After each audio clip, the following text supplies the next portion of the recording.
Tajuk pelajaran kita pada malam hari ini adalah bagaimana untuk bebas daripada ketakutan dan rasa bersalah. Saudara-saudara yang dikasihi Tuhan, pelajaran kita, dua malam pelajaran yang kita sudah lalui berbicara tentang kenapa ada penderitaan di dunia kalau Tuhan itu baik.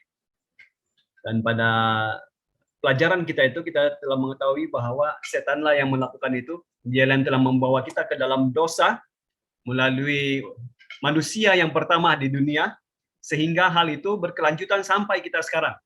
Ingat, dosa itu bukanlah satu hal yang diturunkan kepada generasi-generasi yang lain secara otomatis, tidak. Dosa itu adalah pilihan kita sendiri untuk melakukannya ataupun tidak. Dia bukanlah sesuatu hal yang diturunkan kepada seseorang. Contohnya, kalau saya berdosa, maka dosa saya itu nanti akan diberikan kepada anak saya. Tidak seperti itu. Dosa itu adalah perbuatan masing-masing kita sebagai individu, dan kita harus masing-masing memberikan diri kita kepada Tuhan supaya kita diampuni. Dia bukanlah sesuatu hal yang diturunkan. Tapi akibat daripada dosa itu kita dapat kita merasakan itu dari dulu sampai sekarang. Akibatnya adalah apa? Kita dapat melihat adanya kematian, adanya kesedihan, ada peperangan, dan banyak hal lagi yang terjadi. Nah, seringkali kita takut dan merasa bersalah di dunia ini. Rasa bersalah dari segi apa? Saya katakan tadi, dari segi kita melakukan dosa. Mungkin pernah kita tertanya-tanya dalam kehidupan kita, kalau saya melakukan kesalahan, kalau saya melanggar hukum Tuhan, apakah Tuhan mengampuni saya? Mungkin itu pertanyaan yang pernah kita tanyakan di dalam kehidupan kita. Kita tidak tahu apakah Tuhan akan mengampuni kita. Nah, pada tahun 1505,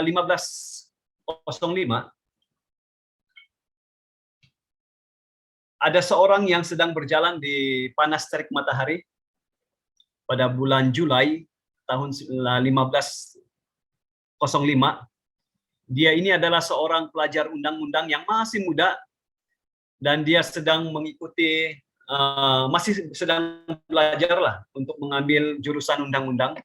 Sepanjang perjalanan dia sangat penat untuk kembali ke perkampungan dia di Jerman. Tiba-tiba dalam panas terik itu, tanpa ada tanda-tanda di langit yang akan turun hujan, tiba-tiba saja mendung dan hujan deras pun turun dan membasahi pemuda itu. Lalu apa yang berlaku? Tiba-tiba ada guntur datang, dan itu membuatkan dia takut. Lalu orang ini adalah Martin Luther. Apa yang berlaku kepada Martin Luther? Dalam keadaan seperti itu, dia berdoa kepada Tuhan. Dia sangat takut itu kilat. Tuhan, dia bilang, kalau kau kasih selamat saya dari ini kilat, saya akan menjadi biarawan. Saya akan melayani engkau. Dan apa yang terjadi adalah memang benar, dia tidak kena itu kilat. Dan dia diselamat. 2 minggu kemudian, Martin Luther, dia masuk menjadi biarawan di tempat ini. Nina, susah saya mau sebut nih, mau koriting saya punya lidah kalau mau sebut. Kamu sebutlah menurut kamu punya sebutan masing-masing. Dan pada waktu dia masuk di, kita kira university lah ini, di university, di tempat ini, si Martin Luther, dia telah diajar untuk takut akan Allah, dan dia diajar untuk takut ataupun takut dengan roh-roh yang jahat yang mengelilingi dia pada waktu dia belajar di sini. Sementara rasa bersalahnya makin mendalam, dia bertekad menyingkirkan dosa dan menyelamatkan jiwa dia, dan dia melakukan kebaikan-kebaikan. Pada waktu kilat itu datang, dia sangka dia melakukan kesalahan yang besar. Lalu dia katakan, Tuhan, kalau kasih selamat saya akan menjadi biarawan, menjadi pengerja engkau. Dan dia masuk di tempat itu. Lalu pada waktu dia masuk tempat itu, dia merasa bahwa itu bukanlah satu hak. Pada waktu dia menyerahkan hidup dia untuk pelayanan, dia rasa dia masih ada sesuatu yang kurang dalam kehidupan dia. Lalu dia berusaha sedaya upaya dia agar Tuhan akan mengasihi dia, Tuhan akan berkenan kepada dia. Kemudian si Martin Luther, dia mengatakan seperti ini. Saya adalah seorang biarawan yang baik, dia kata. Jika ada seorang biarawan dapat masuk surga, dengan kebiarawannya itu adalah saya. Melalui kata-kata dia ini, kita dapati bahwa Martin Luther adalah orang yang benar-benar menyerahkan dia punya diri untuk pelayanan kepada Tuhan. Dan dia lakukan itu semua supaya dia dapat Nah, slide kita. Dipersetujui, diterima oleh Tuhan. Karena dia merasa bersalah, ada kekurangan di dalam kehidupan dia. Nah, dia katakan seperti ini. Jika saya terus bertahan, dia bilang, dalam kehidupan saya harus membunuh diri saya dengan berjaga-jaga. Membaca dan pekerjaan lain saya harus buat itu. Supaya saya boleh diselamatkan. Inilah pemikiran yang ada di dalam diri si Martin Luther. Jadi keselamatan itu bagi dia adalah sesuatu hal yang dia harus kerjakan sehingga Tuhan akan melihat dia, oke, kau ini baik, saya akan memberikan keselamatan kepada kau. Dia. Ataupun sama seperti seorang anak, supaya anak itu boleh dipuji, ataupun siapa-siapalah, jangankan anak. Supaya seseorang itu boleh dipuji atau disukai oleh siapapun, maka dia harus melakukan hal-hal yang baik untuk meyakinkan kepada orang itu bahwa saya adalah orang yang baik, sehingga dia diterima oleh orang itu. Dan inilah yang dilakukan oleh Martin Luther. Dia melakukan semuanya itu agar Tuhan akan menerima dia. Bagaimana saya boleh memuaskan seorang Allah yang marah? Dia ingin memuaskan Allah dengan perbuatan-perbuatan baik dia, karena dia tahu bahwa Allah itu Allah yang senantiasa marah.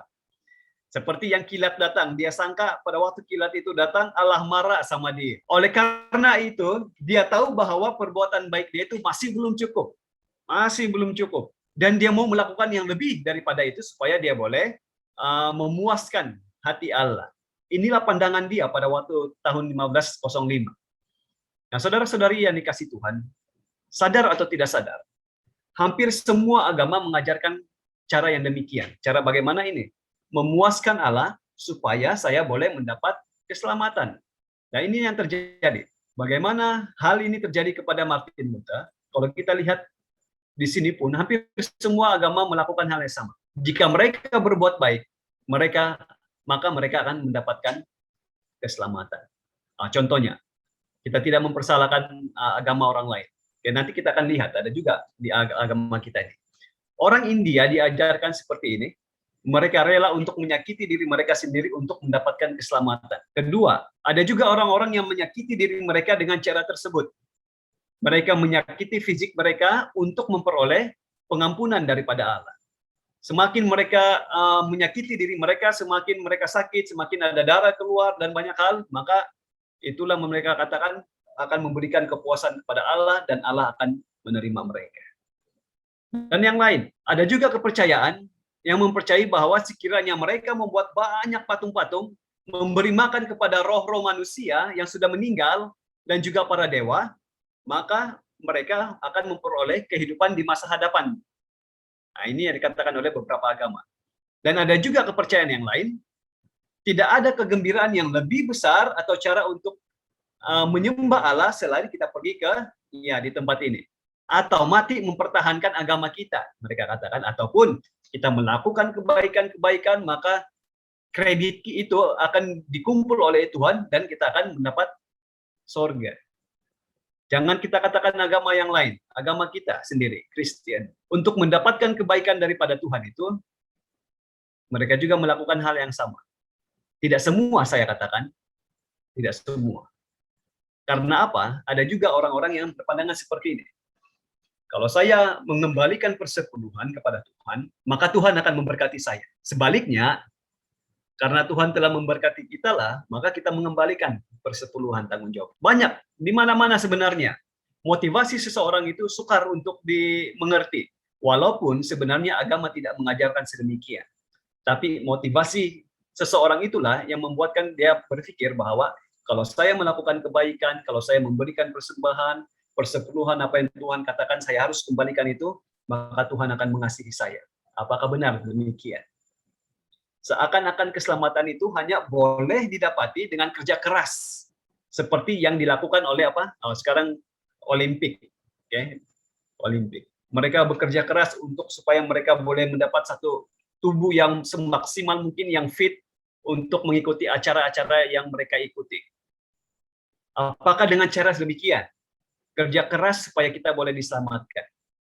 Saudara-saudari yang dikasih Tuhan, keselamatan tidak kita peroleh dengan cara demikian. Harusnya kebaikan-kebaikan yang kita buat, tanggung jawab yang harus kita kembalikan kepada Tuhan itu adalah respon kasih kita kepada Tuhan yang sungguh mengasihi kita. Nah, apa yang berlaku kepada Martin Luther? Pada tahun 1510, dia menjadi wakil daripada tempat di mana dia belajar itu untuk pergi ke Roma. Jadi di Roma ini, disinilah tempat orang Kristen mau pergi kalau masa dahulu. Tidak tahu kalau sekarang karena banyak tempat ataupun benda-benda suci yang berada di tempat itu. Dan sinilah dia katakan, saya akan ambil peluang saya ini, wakil untuk pergi ke sana Roma, memperoleh kedamaian yang besar. Dia bilang. Inilah yang dia mau untuk dia lakukan di sana. Apa yang dia lakukan di sana? Di Roma, saya adalah orang suci yang sangat gelisah, dia bilang. Saya pergi ke semua gereja dan katakombe, saya merayakan beberapa misa, dan hampir menyesal bahwa Bapak dan Ibu saya masih hidup. Karena saya ingin menebus mereka daripada api penyucian dengan misa dan perbuatan baik saya yang lain serta doa saya. Nah, ini yang dipercayakan oleh Martin Luther. Pada waktu dia berada di sana, menurut kepercayaan orang pada waktu itu, mereka boleh ringankan beban orang tua mereka ataupun keluarga mereka apabila orang ataupun mereka orang yang mereka kasihi ini sudah meninggal. Jadi banyaklah dia lakukan. Dan saya menyesal, dia bilang, karena ibu bapak saya masih hidup pada waktu saya berada di Roma, dia katakan. Kalau mereka sudah mati, mungkin saya boleh berdoa untuk mereka supaya mereka akan disucikan. Dan ini semua membuatkan si Martin Luther risau untuk menyenangkan Tuhan. Mungkin kita juga pernah melakukan hal ini. Kita berjanji kepada Tuhan, Tuhan kalau kau memberi saya apa yang saya inginkan, maka saya akan terus beribadah kepadamu. Dan banyak hal lagi lah, mungkin janji-janji yang kita telah buat kepada Tuhan, tapi kita tidak tunaikan itu. Hati-hati kita apabila kita membuat janji kepada Tuhan. Apa yang Luther lakukan?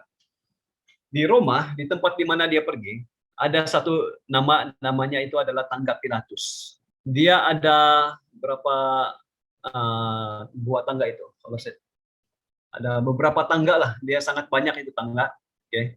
Dan apa yang mereka lakukan adalah setiap tangga ini yang ada di sini, naik tangga satu, dia harus berdoa, doa Bapa kami, sudah habis itu dia naik lagi tangga yang satu, dia mengulangi doa yang sama sampailah pergi atas.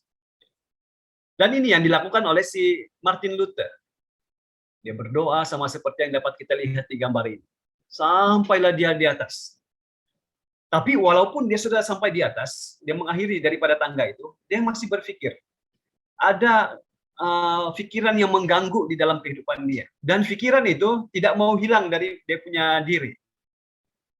Dan dia bertanya pada waktu dia berada di atas tangga itu.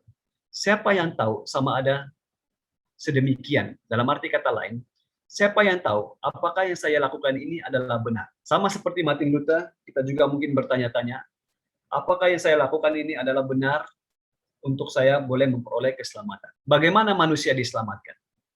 Pada waktu itu dia kembali ke Jerman dan pikiran itu masih ada. Bagaimana manusia diselamatkan di dalam pemikiran dia. Lalu apa yang dia lakukan? Dia mulai mempelajari firman Tuhan. Dan Martin Luther menemui bahwa tidak ada ajaran di Alkitab yang mengatakan bahwa dengan kerja keras atau dengan memperoleh pahala-pahala seseorang itu akan menjadi suci. Sebaliknya, apa yang Martin Luther katakan adalah dia telah menemui satu berita yang baik bahwa pengampunan itu adalah percuma. Ia adalah percuma. Ketika dia mempelajari kitab Roma, dia telah menemukan satu ayat yang telah membuatkan dia terdiam. Dan ayat itu adalah ini. Orang benar akan hidup oleh iman. Baru saja tadi saya tidak tahu, saya punya kawan itu ada di ikut kita sama-sama atau tidak. Saya lihat dulu nama dia. Mungkin ada satu kawan saya bertanya, apa betul? Macam mana betul iman? Macam mana supaya kita boleh mendapat iman? Dia bilang. Oh dia ada. Tapi saya tidak mau sebut nama dia. Dia ada ikut juga di situ. Lalu, apakah cukup dengan berdoa? Apakah cukup dengan membaca Alkitab saja untuk mendapat iman ini? Orang benar hidup oleh iman. Hati-hati kita dengan kata-kata ini. Di dalam kitab Roma ada dua hal yang perlu kita ketahui. Bahkan tulisan-tulisan Paulus kebanyakannya menulis paling poin dia dua saja. Dua, kalau kita lihat dari tulisan-tulisan Rasul Paulus, yang pertama adalah dia sedang berbicara dengan, ataupun bahagian pertama itu dia berbicara tentang hukum Tuhan. Biasanya itu. Dan bahagian yang kedua dia berbicara bagaimana kita sebagai manusia harus hidup mengikuti firman Tuhan itu. Dengan cara kehidupan kita pantulkan karakter Tuhan dalam kehidupan kita. Orang benar akan hidup oleh iman. Tidak cukup hanya kita baca Alkitab, tidak cukup hanya kita berdoa saja, tidak cukup dengan itu. Orang yang beriman adalah orang yang harus mengikuti perintah Tuhan. Tidak cukup hanya percaya, saya percaya sama Tuhan, tapi kita tidak ikut apa yang Tuhan ajarkan. Bagaimana supaya kita boleh mengembangkan iman kita? Kita harus belajar perintah Tuhan dan hidupkan itu dalam kehidupan kita. Barulah maka iman kita boleh dikembangkan. Sebenarnya pertanyaan ini, apa yang dikatakan oleh si Martin Luther dan ayat ini sudah menjawab kita punya persoalan ataupun tema tajuk kita pada malam hari ini. Bagaimana untuk bebas daripada ketakutan dan rasa bersalah. Pengampunan adalah percuma. Kita tidak perlu pun melakukan sesuatu agar kita mendapat kredit, agar kita boleh mendapat pahala, dan Tuhan akan memberikan kita keselamatan. Tidak. Orang benar akan hidup oleh iman. Dan iman itu diberikan oleh Allah. Daripada berusaha untuk memperoleh pengampunan dari Allah dengan kerja keras, lakukan itu, lakukan ini, atau apapun itu, lebih baik mencari iman melalui Allah dalam firman Dia yang kudus. Oleh sebab itulah, jangan pernah, ataupun maksud saya di sini, untuk mengetahui firman Tuhan itu tidak cukup untuk kita hanya dengar daripada orang lain. Tidak cukup kita dengar daripada pendeta, tidak cukup kita dengar daripada LD sahaja, ataupun pengkhotbah yang lain yang berkhotbah di bila-bila masa saja, pada waktu acara Sabat ataupun di mana sajalah, di Facebook, sosial media yang lain. Tidak cukup dengan itu. Kita harus dengan sendiri menyelidiki firman Tuhan. Harus dengan sendiri. Bukan hanya mendengar kata-kata orang. Kalaupun tidak masalah mendengar kata-kata orang, khotbah orang lain, tapi kita harus menyelidiki dia sendiri. Maka iman kita akan bertumbuh. Langkah kepada kehidupan yang kekal. Apa langkah kepada kehidupan yang kekal? 1 Yohanes 3 ayat 4. Setiap orang yang berbuat dosa melanggar juga hukum Allah. Sebab dosa ialah pelanggaran hukum Allah. Dan sama seperti yang kita telah pelajari 2 malam yang lalu, dosa ataupun seperti yang dikatakan oleh 1 Yohanes 3 ayat 4 ini, hukum Allah itu, pelanggaran terhadap hukum Allah itu adalah dosa, dan upah dosa ialah maut. Seperti yang terjadi kepada manusia yang pertama. Satu pernyataan yang perlu kita persetujui bersama, dan kita tidak boleh, mau saya di sini, tidak bolehlah kita tidak setuju. Semua kita telah berdosa. Hal pertama untuk mendapatkan keselamatan, kita harus akui bahwa kita adalah orang yang berdosa. Apabila kita akui bahwa kita ini adalah orang yang berdosa, maka ada kerinduan kita untuk mau diampuni oleh Tuhan. Kan? Ada dosa yang tidak dapat diampuni oleh Tuhan. Apakah dosa itu? Dosa itu adalah apabila kita tidak mengakui itu di hadapan Tuhan. Bagaimana Tuhan mau mengampuni kita kalau kita tidak memohon pengampunan daripada Dia? Kita semua sudah berdosa. Dan inilah yang membuatkan kita seringkali merasa bersalah dalam kehidupan kita. Yesaya 59 ayat 2. Tetapi yang merupakan pemisah antara kamu dan Allahmu ialah segala kejahatanmu. Mungkin kita terfikir, kenapa Tuhan jauh daripada saya? Mungkin itu pertanyaan kita. Tapi coba kita kasih terbalik itu pertanyaan. Kenapa saya jauh daripada Tuhan? Kenapa saya jauh daripada Tuhan? Apakah saya mengikuti ibadah-ibadah hari Sabat, ibadah-ibadah yang ada sekarang ini hanya untuk supaya saya kelihatan memang benar-benar mengikuti Tuhan, ataupun hanya tuntutan saja, ataupun memang benar-benar kita mengikuti ibadah-ibadah karena ada kekosongan dalam kehidupan kita. Saya ada melihat satu grup di WhatsApp, kami rindu sudah pergi gereja, dia bilang. Kami rindu sudah pergi gereja.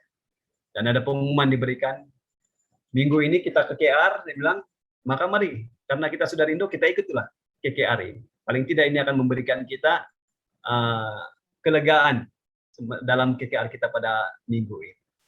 Okay. Apa pemisah di antara kita dengan Tuhan? Kejahatan kita. Oleh sebab itulah pertanyaan yang seringkali kita lakukan, tanyakan maksud saya, kenapa Tuhan jauh dari saya? Kita kasih kembali lagi kepada diri kita. Kenapa saya jauh daripada Tuhan? Saya sudah bagi persepuluhan, saya sudah bagi persembahan, saya sudah melakukan kebaikan-kebaikan, kenapa Tuhan masih jauh daripada saya? Pelajaran kita yang sudah saya katakan tadi. Ingat, itu adalah respon kita terhadap kasih Tuhan. Bukannya kita lakukan itu supaya Tuhan dekat dengan kita. Memang Tuhan sudah dekat dengan kita. Tapi pertanyaan itu harus kita kasih ubah. Kenapa saya jauh daripada Tuhan? Kita mengatakan kita boleh menipu manusia yang hanya melihat di hadapan saja, kan? Kita sebagai manusia nampak apa yang dia buat, oke. Oh, dia sangat baik, tapi kita tidak tahu hatinya bagaimana. Hati-hati kita dengan itu. Roma 5 ayat 12. Sebab itu sama seperti dosa telah masuk ke dalam dunia oleh satu orang, dan oleh dosa itu juga maut, demikianlah maut itu telah menjalar kepada semua orang, karena semua orang telah berbuat dosa. Semua orang telah berbuat dosa. Sebab upah dosa ialah maut, tetapi karunia Allah ialah hidup yang kekal dalam Kristus Yesus, Tuhan kita. Jadi, kehidupan itu adalah satu pemberian. Hidup kekal itu adalah pemberian daripada Allah. Kita tidak perlu berusaha untuk mendapatkannya. Maksud saya di sini, memang kita perlu berusaha untuk menjaga iman kita, bukan berusaha untuk supaya kita dapat itu keselamatan, tidak. Karena itu adalah pemberian daripada Allah, kita tinggal terima dan berusaha untuk pelihara iman kita itu. Hanya itu sahaja. Bukannya seperti yang dilakukan oleh Martin Luther. Berusaha untuk menyenangkan Tuhan, baru Tuhan kasih. Tidak, Tuhan sudah kasih, kita berusaha untuk mengekalkan saja pemberian itu. Efesus 2 ayat 8 dan 9. Sebab karena kasih karunia kamu diselamatkan oleh iman. Jadi kita katakan tadi, iman itu bukan hanya berdoa, baca Alkitab saja, tidak. Itu bukan hasil usahamu, tetapi pemberian daripada Allah. Itu bukan hasil pekerjaanmu, jangan ada orang yang memegahkan diri. Bukan hasil pekerjaan, jangan ada yang memegahkan diri. Martin Luther mengatakan, kalau ada biarawan yang masuk ke sorga karena kebaikan dia, sayalah orang itu, dia katakan. Dia berusaha sekeras mungkin supaya dia boleh diterima oleh Tuhan. Tapi apa Efesus katakan? Itu bukan hasil pekerjaan kita. Jangan kita memegahkan diri. 2 Petrus 3 ayat 9. Tuhan sabar terhadap kamu, karena Ia menghendaki supaya jangan ada yang binasa, melainkan semua orang berbalik dan bertobat. Dia mau untuk menyelamatkan kita. Yohanes 3:16, satu ayat yang seringkali kita baca. Karena begitu besar kasih Allah akan dunia ini, sehingga Ia telah mengaruniakan anaknya yang tunggal, supaya setiap orang yang percaya kepadanya tidak binasa, melainkan beroleh hidup yang kekal. Efesus 2 ayat 8 mengatakan seperti ini. Sebab karena kasih karunia kamu diselamatkan oleh iman. Oleh sebab itu kita harus percaya kepada Tuhan Yesus dan Kristus, dan engkau akan diselamatkan. Percaya ini bukan hanya saya percaya kepada Tuhan, tapi tidak melakukan perintah Dia. Harus melakukan perintah Dia, dan itu adalah iman. Percaya dan melakukannya. Iman tanpa perbuatan adalah sia-sia. 1 Yohanes 5 ayat 12 dan 13, barang siapa memiliki anak, ia memiliki hidup. Barang siapa tidak memiliki anak, ia tidak memiliki hidup. Semuanya itu kutuliskan kepada kamu, supaya kamu yang percaya kepada nama anak Allah tahu bahwa kamu memiliki hidup yang kekal. Saudara-saudari yang dikasihi Tuhan, pada malam hari ini Tuhan menjemput kita semua. Dia memberikan jemputan kepada kita semua. Apa jemputannya? Seperti ayat yang telah kita baca tadi. Setiap orang yang percaya kepadanya tidak binasa, melainkan beroleh hidup yang kekal. Biarlah pada malam hari ini pelajaran ini akan menjawab kepada diri kita bagaimana supaya rasa bersalah kita, pelanggaran dosa kita itu diampuni oleh Tuhan. Itu adalah pemberian Tuhan secara percuma, bukannya sesuatu hal yang harus kita kerjakan untuk mendapat hadiah itu. Tidak. Kita sudah diberikan hadiah itu, tinggal kita hanya memelihara, menyimpan sebaik-baiknya hadiah itu.